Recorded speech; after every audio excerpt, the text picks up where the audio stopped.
Ka-Express, ang Gilas Pilipinas ay muling nasa sentro ng International Basketball Spotlight habang nagsimula ang bagong kampanya sa qualifiers na hahantong sa FIBA World Cup 2027 at posibleng sa Olympic Games sa Los Angeles. Sa pagbabalik ng 7'3" big man na si Kai Sotto sa ating national team, inaasang magkakaroon ng malaking pagtaas sa competitiveness ng Pilipinas laban sa mga top contenders sa Asia na maaring yayanigin ang rehiyon kung maipakita ang kanilang buong potensyal sa darating na qualifiers and beyond. At sa ilalim ng pamumuno ni Head Coach Tim Coate, ang Gilas ay unti-unting bumuo ng identity na mas disiplinado at mas versatile sa magkabilang dulo ng court, na may kombinasyon ng international experience at local na galing. Sa mga nakaraang qualifiers na ipakita ng kupunan ang kakayahang talunin at tapatan ang malalakas na kalaban sa Asia, kabilang ang historical win laban sa New Zealand sa FIBA Asia Cup qualifiers na nagtapos sa mahabang drought ng Pilipinas kontra All Blacks. Sa panahong yon, si Kai mismo ang umangat bilang isang dominante sa loob na nagbigay ng 19 points, 10 rebounds and 7 assists sa isang key victory para sa Gilas. Ang pagbabalik ni Kai ay malaking plus para sa Gilas. Kilala siya bilang isang pangunahing interior presence na kayang magpatahimik ng depensa ng kalaban habang nagbibigay ng impact sa opensa sa pamamagitan ng scoring at playmaking mula high post. Ang kanyang versatility sa loob at kakayahang mag-anchor ng depensa ay nakikita bilang isang critical na elemento para sa Gilas upang makasabay o manguna laban sa pinakamahusay na kupunan sa Asia. Well, hindi lingid sa kaalaman na ang gilid ng Gilas sa qualifiers ay bahagi ng mas malaking plano ng SBP at ng coaching staff na makita ang Gilas na naglalaban sa mas mataas na entablado. May mga pahayag mula sa SBP na ang kampanya sa World Cup qualifiers ay pundasyon din para sa pag-abante patungo sa Olympic qualifiers at posibleng seat sa Olympic Games sa 2028. Sa ganitong layunin, ang stability at performance ng kupunan sa World Cup qualifiers at iba pang international windows ay napakahalaga. Sa kabila ng mga hamon at ilang pagkatalo sa nakalipas na Asia Cup, ipinakita ng Gilas na may direksyon at pag-asa sa mas mataas na antas ng competition. Ang kombinasyon ng coaching stability na veteran mentor na si Coach Tim at ang potensyal na domino effect ng pagbabalik ni Kai ay maaaring maging isang turning point sa pagtanaw ng Pilipinas bilang isang powerhouse sa Asia at isang legitimate contender para sa Olympic basketball scene sa darating na mga taon. Papasok ang Gilas sa panibagong yugto ng international competition na may mas malinaw na direksyon at mas mataas na inaasahan, kasabay ng pagbabalik ni Kai sa ating national team rotation at sa ilalim ng pamumuno ni Coach Tim. Unti-unting binubuo ang isang programang hindi lamang nakatuon sa panandaliang panalo, kundi sa long-term competitiveness ng Pilipinas sa Asia at sa global stage. Ang kasalukuyang qualifiers at international windows ay itinuturing na critical na pundasyon patungo sa mas malaking layunin na makapasok at makipagsabayan sa Olympic pathway patungong Los Angeles. Ang presensya ni Kai ay agad na nagbabago sa structural outlook ng Gilas bilang isang legitimate 7-footer na may international experience. Nagdadala siya ng rim protection, rebounding stability at interior scoring na matagal nang kulang sa programa.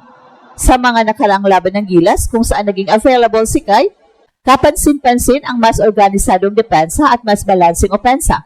Ang kanyang kakayahang magbukas ng opensa mula sa loob ay nagbibigay ng mas malinaw na reads para sa mga guards at mas consistent na spacing para sa mga wing players. Hindi lamang ito tungkol sa individual numbers, kundi sa collective impact na nararamdaman ng buong kupunan. Sa sistema ni Coach Tim, ang disiplina at decision-making ang sentro ng laro. Hindi umaasa ang Gilas sa isolation-heavy basketball o hero plays. Sa halip, binibigyan din ang ball movement, tamang spacing at defensive accountability. Sa ganitong setup, lalong nagiging mahalaga ang papel ni Kai bilang anchor sa loob. Kapag maayos ang coverage sa paint, mas nagiging agresibo ang perimeter defense na siyang critical laban sa mga kupunang Asian na kilala sa mabilis na ball reversal at outside shooting. At habang papalapit ang mas mahirap na qualifiers at regional tournaments, malinaw na ang layunin ng Gilas ay hindi lamang makapasok, kundi mag-iwan ng marka. Ang coaching staff ay nakatuon sa consistency ng rotation, tamang paggamit ng big man at pag-manage ng tempo laban sa mas physical at mas disiplinadong kalaban. Ang bawat window ay tinuturing na test run hindi lang ng talento, kundi ng sistema, chemistry at mental toughness ng kupunan. Mahalaga ring tandaan na ang landas patungong Olympic qualification ay hindi isang diretsong daan.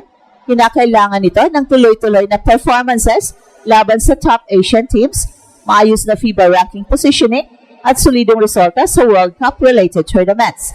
Sa ganitong konteksto, ang bawat laro ng Gilas ay may mas malalim na implikasyon. Ang panalo ay hindi lang puntos sa standings kundi dagdag sa kredibilidad sa mata ng Asia at ng international basketball community. At sa pagbabalik ni Kai at sa patuloy na pamumuno ni Coach Tim, ang Gilas ay papasok sa mga susunod na laban na may mas matibay na pundasyon. Well, hindi pa ito ang rurok ng biyahe, pero malinaw na ang direksyon. At ang tanong ngayon ay kung paano maisasalin ng kupunan ang potensyal na ito sa consistent execution laban sa pinakamahusay sa rehiyon. Habang dahang-dahang binubuo ang landas patungo sa mas malaking entablado ng world basketball. At habang nagpapatuloy ang paghahanda ng Gilas, mas nagiging malinaw na ang direksyong tinatahak ng programa ay nakasentro sa sustainability at international relevance. Ang pagbabalik ni Kai ay hindi lamang pansamantalang solusyon sa kakulangan ng laki, kundi bahagi ng mas malawak na blueprint na gustong ipatupad ni Coach Tim. Sa antas ng Asia kung saan nangingibabaw ang structured systems at physical discipline, mahalaga ang pagkakaroon ng sentrong kayang magsilbing stabilizer sa panahong opensa at depensa. Sa ganitong punto, ang papel ni Kai ay hindi na eksperimento kundi pangunahing bahagi ng sistema. Isa sa mga pangunahing hamon ng Gilas ay ang consistency laban sa top-tier Asian teams.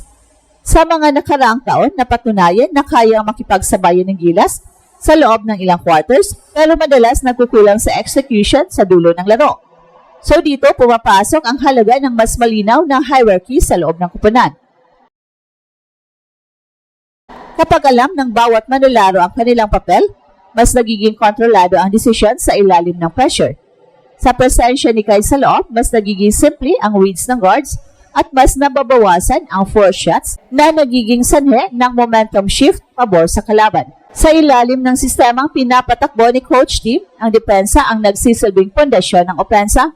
Ang kakayahan ni Kai na mag-contest ng shots at mag-secure ng rebounds ay nagbibigay ng mas maraming transition opportunities na mahalaga laban sa mga kupunang sanay sa half-court sets. Kapag nakakapaglaro ang Gilas sa mas mabilis pero disiplinadong basketball, mas nagiging epektibo ang athleticism at shooting ng perimeter players.